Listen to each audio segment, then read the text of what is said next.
How are you feeling today? Mike डर गया आपसे, क्या करें? आवाज ही ऐसी। माइक ऑन है, आवाज बढ़ाओ। बहुत नर्वस हूँ। आरजे अनमोल जी के लिए पहले तो जोरदार तालियां।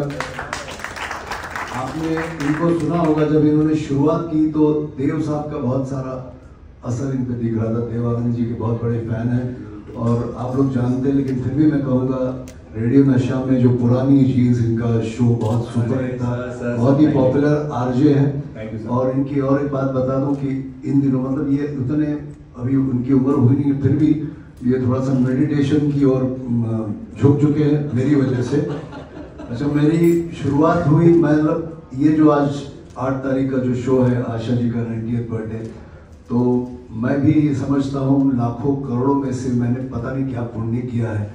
मुझे सारे का मैं पता नहीं, सब कुछ आता नहीं, लेकिन आशा जी मुझे ले जा रही है इस शो में।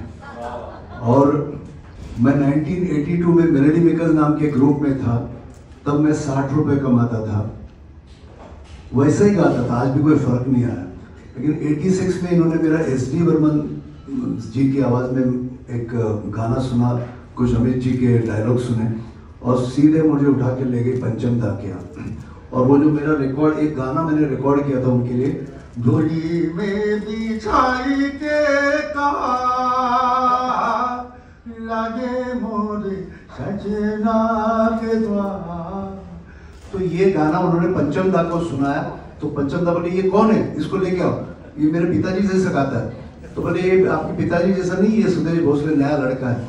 और जब मैं गया म्यूजिक रूम में पहली बार, तो पंचम दा, आशा जी, मनहरी दा, बासुदा, उनकी पूरी टीम बैठी थी। और आशा जी ने बोला हाँ यही लड़का, वो यही लड़का। तो पंचम दा बोलते हैं, मैंने बोला नमस्ते, मेरे बाप के आवाज में गाते हो। और उस दिन से आज तक मैं आशा जी के लगभग हर शो में मुझे वो ले जाती हैं। और कभी कभी मैं उनको पूछता भी हूँ कि आशा जी इतने बड़े बड़े सीखे हुए, क्लासिकल सीखे हुए कलाकार आपके साथ, आपके मतलब एक बुलावे पे आने को जान छिड़कने के लिए तैयार हूँ, तो सिर्फ मुझे देखी और मुस्कुराई, कुछ बोली नहीं। और एक बात, मैंने 60 रुपए क्यों बोले, 60 रुपीज मैं कमाता था। आशा जी के शो के बाद लोगों को मेरी तरफ देखने की नजर बदल गई। जब आशा जी इसको साथ में खड़े होकर गवा सकती, मतलब इसमें कोई बात है। और 60 रुपए से सीधे 6 लाख मिल गए मुझे। और आज भी, अब मेरी तारीफ बहुत हो गई, जैसे इन्होंने कहा कि 90 आज भी जब भी फोन करता हूँ, सुबह 9 बजे हो या रात के 12 बजे हो, दोपहर के 2 बजे हो, आशा जी के बैकग्राउंड पीछे उनका तानपुरा चलता रहता। तो इस उम्र में भी जब कोई रियाज को अपना मतलब प्रेफरेंस मानता है। और एक छोटा सा किस्सा बताऊंगा, USA में एक शो किया, ज्यादा कुछ नहीं, 7-8 साल पहले। तो 2 बजे वो भी अपने कमरे में गई, शो के बाद मैं भी गया। आशा जी ने मुझे फोन किया, सुदेश बोल माझं गाणं कसं झालं, बोल मैंने कैसे गाया। मतलब मुझे क्यों पूछ रही, आप तो अच्छे गाते, आपने रिस्पॉन्स नहीं दिया। नहीं, मेरी कसम है तुझे, बोल। अच्छा, मैंने बहुत अच्छा हो, ठीक है, ठोक दे, रख दे। और दूसरे दिन 7 बजे वो होता है ना हैंगओवर, क्या होता है, जेट लैग। 7 बजे मैं तैयार होके, भूख लगी ना साहब को, तो मैं 7 o'clock को नीचे ब्रेकफास्ट करने गया, तो मेरे बाजू वाले रूम से तानपुरे की आवाज आ रही थी। तो दिस इज आशा भोसले। और एक किस्सा बताए बगैर मैं नहीं रह सकता हूँ। मैं गोवा का हूँ, शिरोडा का हूँ, और मेरी जो कुल देवता है कामाक्षी देवी। तो कई बार हमने ट्रैवल किया। और जब मेरा पहला 86 में शो बैंकॉक में, मैंने कभी SD के आगे कुछ देखा नहीं था, डायरेक्ट फर्स्ट क्लास में मैं अपने साथ बिठा के ले गई मुझे। और कुछ सालों बाद हम लोग साथ में कहीं ट्रैवल कर रहे थे। बोले सुदेश तू गोवा का है ना? बोला हाँ। शिरोडा तेरा गांव है ना? बोले हाँ। तेरी कुल देवता कामाक्षी है ना? बोले हाँ। बोले मेरे पालने का नाम मालूम है क्या? कामाक्षी। मैं काली भी हूँ, मैं लक्ष्मी भी हूँ, मैं सरस्वती हूँ, मेरा आशीर्वाद तुम पे है। तो इससे आगे मैं कुछ नहीं कह सकता। हमारी उम्र भी आपको लग जाए आशा जी। और ये कभी फोन करती मुझे, सुदेश क्या करतोस, तुझे आवाज काय झाला? मतलब थोड़ा सा टेंशन में हूँ। टेंशन? तुझे क्या टेंशन? मतलब है तुझे प्रॉब्लम। दूसरे दिन मेरे घर आई, उस दिन लता जी का बर्थडे था, दीदी को सिर्फ विश किया, मेरे घर आई और इतना बड़ा गोल्ड प्लेटेड दगड़ू शेठ हलवाई का वो गणपति की मूर्ति मेरे यहाँ ले आई। मैंने तूने जब से बोला ना कि मैं टेंशन में, मैं तब से सोचे तुझे क्या दूं, क्या जब हमारे घर में आके मंदिर में उस गणपति की स्थापना की, बोले तुझे सगळे प्रॉब्लम आजपासून सॉल्व आहे मी तुझ्या पाठीशी। क्या बात। थैंक यू भाई, थैंक यू सुदेश जी, बहुत बहुत शुक्रिया। It's great to see my cousin Padmini, Poonam, good friend, Jackie of course, Poonam's daughter, my wife, Atul Churamani, old friend. So, मैं कभी सामने नहीं आता, बहुत सारे लोग आपने मुझे देखा भी नहीं होगा, मैं पीछे रहता हूँ, लेकिन इस बार माँ ने कहा कि नहीं तुम्हें मेरे साथ बैठना है। सलमान भाई और हम पुराने फ्रेंड्स हैं, इन्होंने लास्ट ईयर मुझे कहा कि आशा जी का 90th शो मैं करना चाहता हूँ, तो मैंने उनको वादा किया, ये वादा रहा। तो देखा नहीं उसने, मतलब ये वादा रहा। तो ये शो बहुत दिल के करीब है, बहुत बड़ा शो है।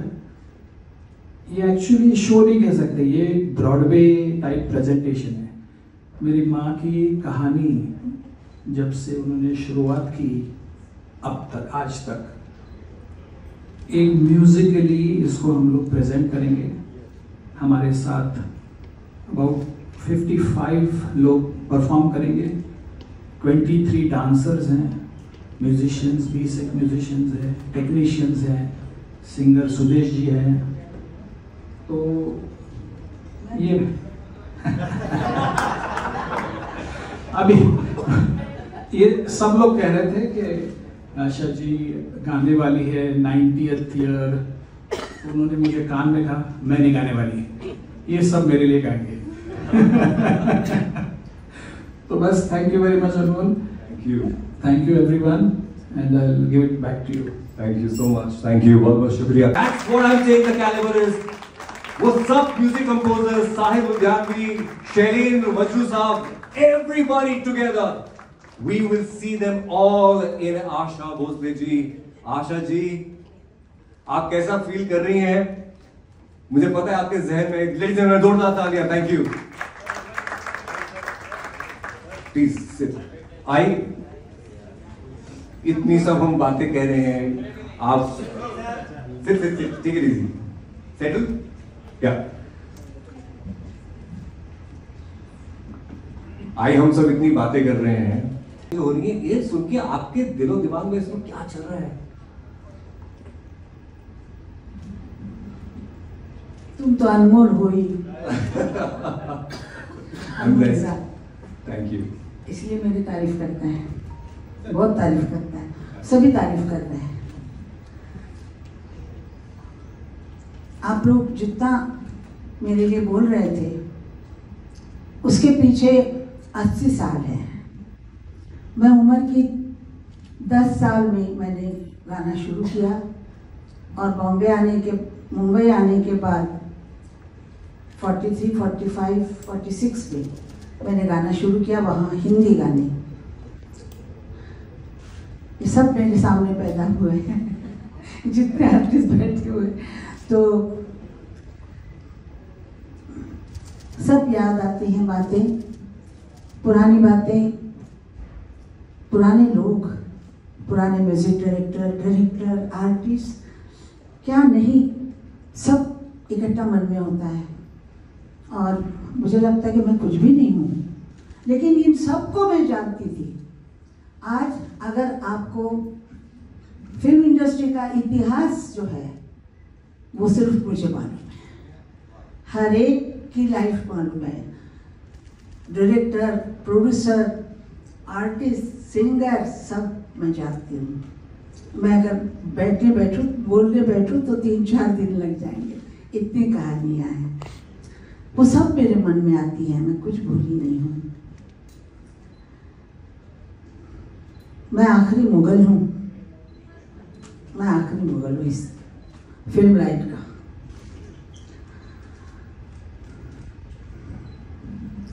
इसने जो वादा किया था वो लेट आई है लेकिन आई है। तूने वादा किया था ना, ये वादा रहा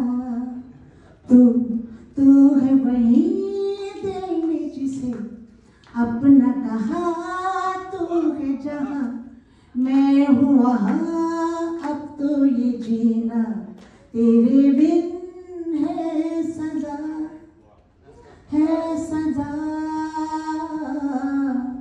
सजा सजा सजा।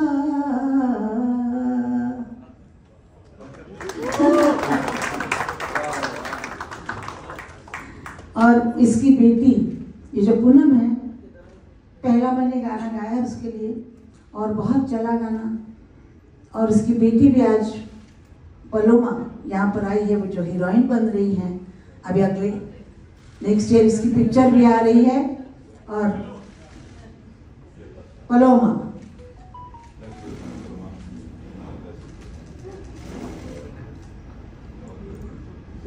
और यहाँ पर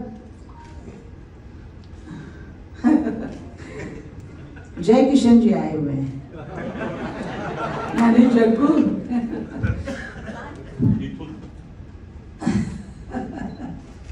आशीर्वाद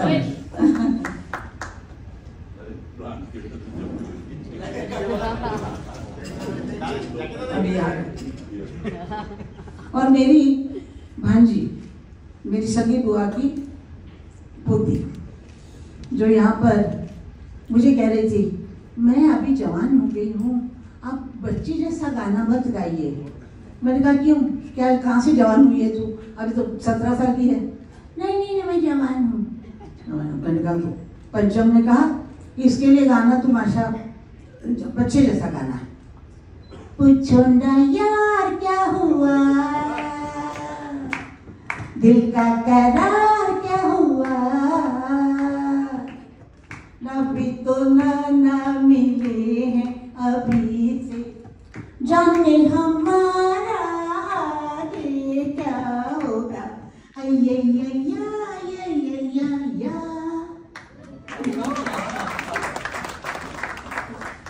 मेरे अभी मैं शुरू करती हूँ नितिन शंकर से।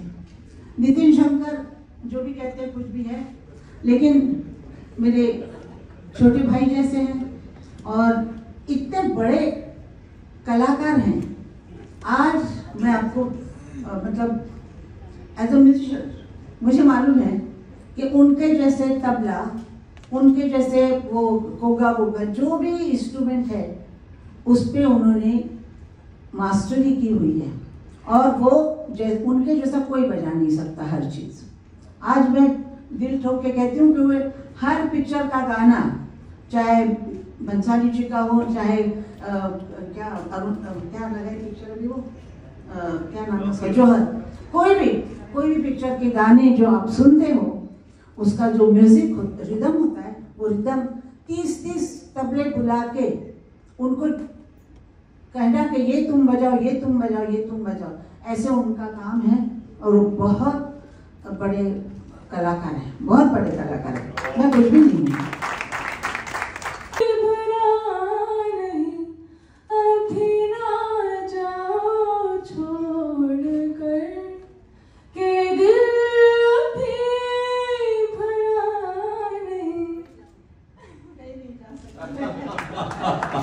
तुमको छोड़ के कहीं नहीं जा सकती। तो बस इतना ही है।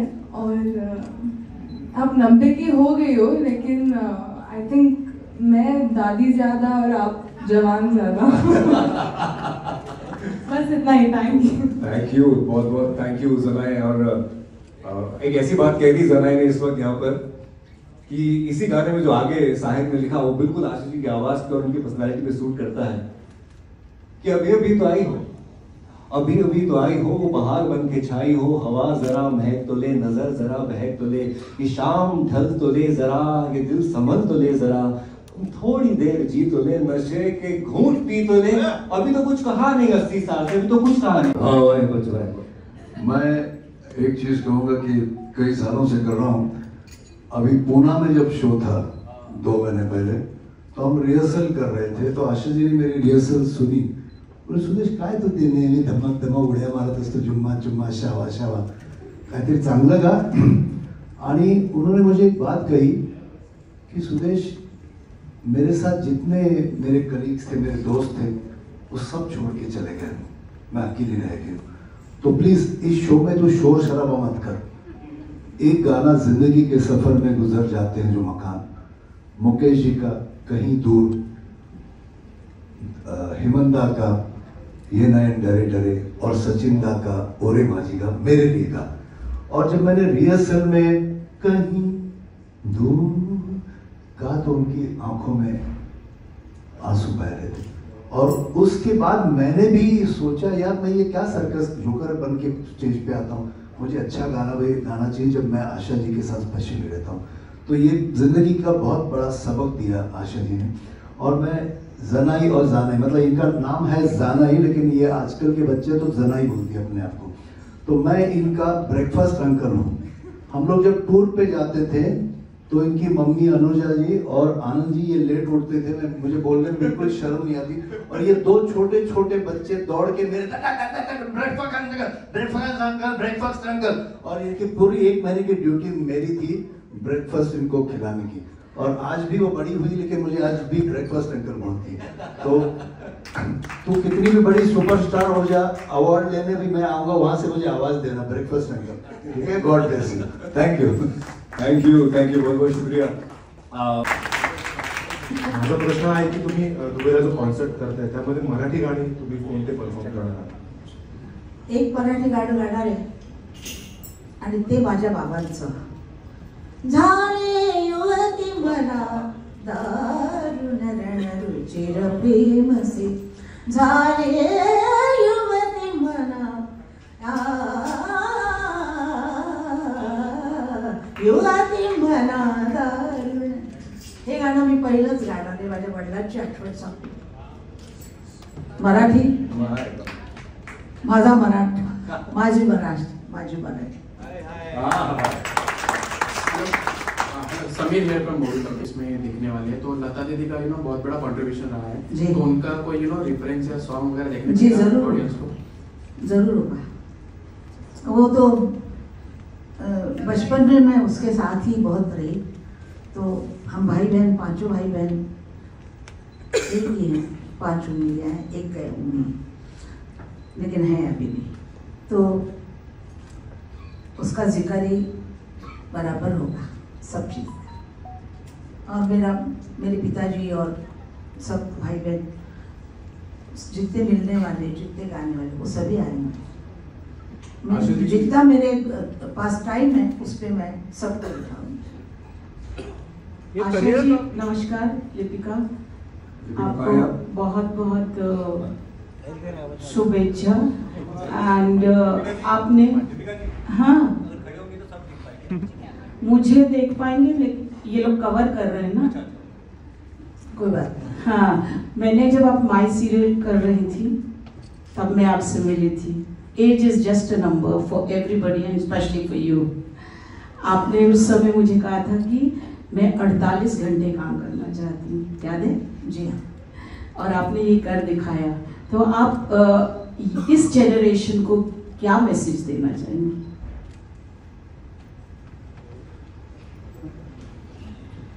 हर इंसान को देखना चाहिए कि मेरे में क्या है, मैं कैसे दिखता हूँ।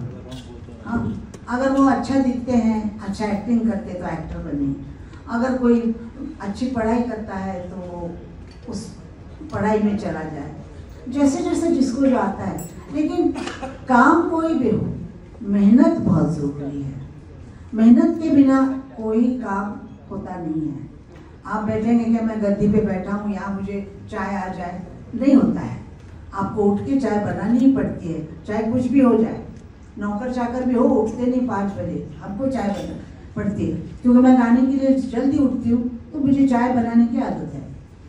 तो मैं आपको बताती हूँ मेरा अनुभव जो है,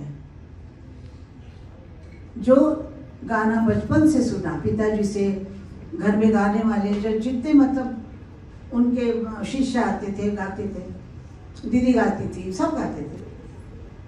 तब से मैंने गाना शुरू किया। मैंने सोचा ही नहीं था कि मैं प्लेबैक सिंगर बनूंगी या कुछ भी नहीं था, वो परिस्थिति से मैं बन गई हूँ। लेकिन गाना मतलब अंदर ही था। तो आज भी मैं जब भी मुझे टाइम मिले, सुबह में 7 बजे से लेके 8-9 बजे तक रियाज करती हूँ। 5 बजे उठती हूँ, कभी 5 बजे करती हूँ। रात के 2 बजे अगर मुझे नींद नहीं आती है तो मैं 2 बजे की तानपुरा लगा के बैठती हूँ और थोड़ा शांति से गाती हूँ, क्योंकि नौकर चाकर खड़े मोटिया बेचारे, तो मैं थोड़ा ये करती हूँ। फिर तो दोपहर को आप देखेगी कुछ भी मैं जैसे अशा लावण्यांपैकी काही लावण्यांचा समावेश या शो मध्ये असणार आहे का? त्या लावण्यांचा शो मुंबईच्या शो मध्ये असणार, कारण तिथं म्हणजे सगळ्या प्रांताचे लोक असतात, नुसते मराठी नाही, गुजराती, पंजाबी आणि सगळे लोक असतात, सिख असणार, सगळे असतात। तर सिख यहाँ पर भी तो मराठी वहाँ लावणी कोणी समजणार नाही आपल्या हे होण्यासाठी।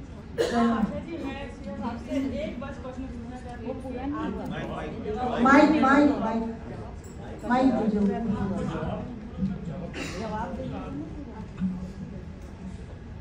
आपके हिसाब से जवाब पूरा हो गया था शायद? हाँ, मेरे हिसाब से लगा था ऐसा। मैं बस ये पूछना चाहती हूँ कि जैसे आप इधर यहाँ गाना गाती हैं, शो करती हैं, विदेश में भी करती हैं, वहाँ जहाँ पे भाषा भी लोग नहीं समझते हैं लेकिन आपके गाने की लुत्फ उठाते हैं, तो आप मेरा ये है कि आप